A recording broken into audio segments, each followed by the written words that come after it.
we're all impacted in different ways by our families. It's the culture we grew up in, the events around us.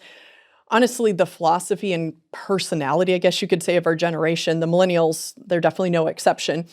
They definitely made a splash growing up, and now here they are as the grown-ups, and those elements play out now in their adult lives. We're touching on some of these as we go. What would you say are the particular issues that they faced growing up that are now having an effect on them as adults? And I guess more specifically, of course, since this is an educational podcast, how's that, I guess, impacting how they interact with teachers? So what's coming from their past that we're seeing now as we interact with them?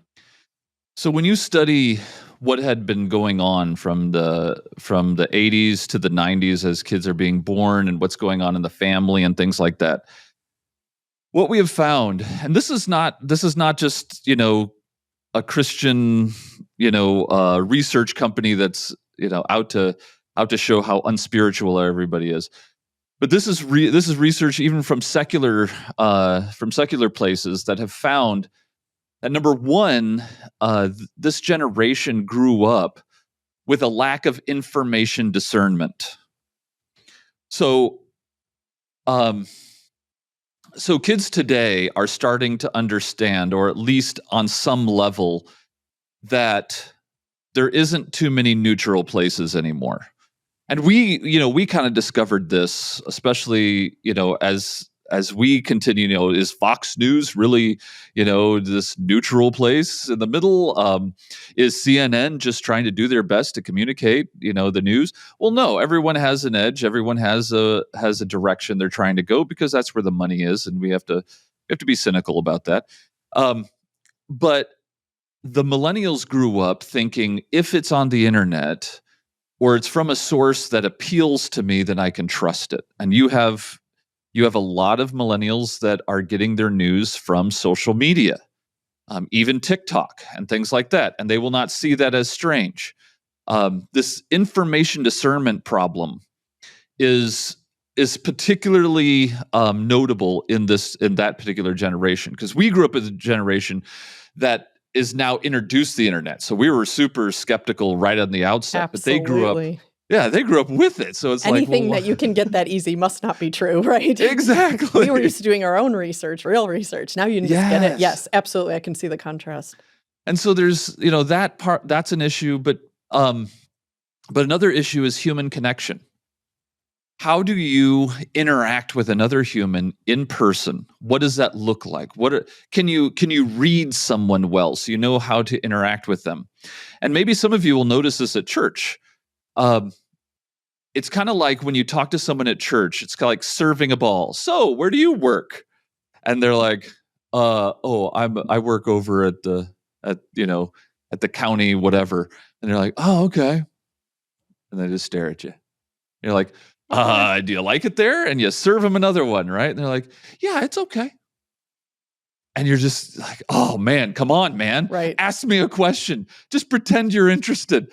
But this idea, putting a screen in front of your face for so long, the expectation is being served, is like, how am I being served? Now, they don't think of it that way, but that's what a screen does. A screen is designed to serve you and to give you information. And so then when you come across a human, you start thinking, oh, well, how are they going to serve? This is interesting. They want to know where I work. And so I'm going to tell them. And they want to know if I like it. So I'm going to tell them. We're having a great conversation. I'm having a good time. And the other guy is just dying because he's trying to think of questions so that there isn't this weird, awkward pause. And it never occurs to them that even if I don't actually feel like I care about you, I should ask a question, because that's how humans are. But screen time really does mess with your psyche, and you don't think about how am I serving this person? Even though I don't know them or seem interested in talking to them, I need to do something. And the third thing I would say that the growing up in the millennial generation has done is it has made them question authority. So authority is an issue. They have done a lot of studies on social media and found that social media gains its edge and gains people's interest when it questions authority the most. And so, this is why everyone's interested in the Epstein files. We got to find out the Epstein files, because even if I like the guy who's president right now, if you don't give me those Epstein files, it's just more authority that hasn't, human delivered. nature. Yeah. And we just can't stand the authority structures that seem to oppress us, and we don't have a voice, and we've got to have a voice. And social media, and this is how social media has gotten so popular. I'm going to be your voice. The structures out there are against you, but I'm going to give you that voice. And that's where social media gains all its strength. And if you keep preaching that long enough, you start being very cynical about any kind of authority, and that means the authority of who has authority over my child when I send them to school. Who thinks they have authority over me? Like the teacher? Does the teacher think they have authority over me? That whole structure of that school. I'm not sure about that anymore, and I'm not sure if I can trust that. And it seems like the administrator just kind of does what he wants. And I complained about this on Instagram, and I was ignored. And now this administrator is going ahead and doing this. Like, he just can do whatever he wants.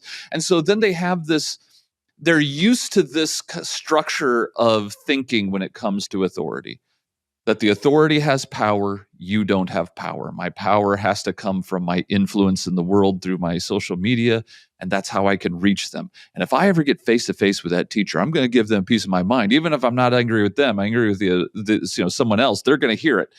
And so that is going to affect them, because they have grown up with a very cynical view of authority in general, let alone when it comes to their own kids. And so how you communicate to them is going to be really important, knowing that they're already having a kind of issue about authority as it is. What we've even found in churches is that less and less millennials actually become members of churches.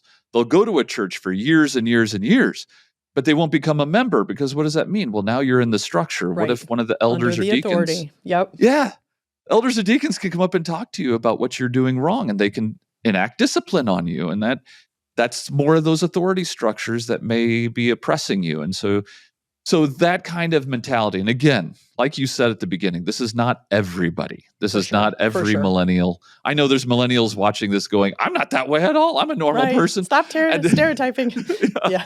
Yeah, I grew up and I didn't even have a cell phone till I was 30 or whatever. And that's awesome. And I'm not even saying the people that follow the patterns I'm saying are evil people that need to be eliminated.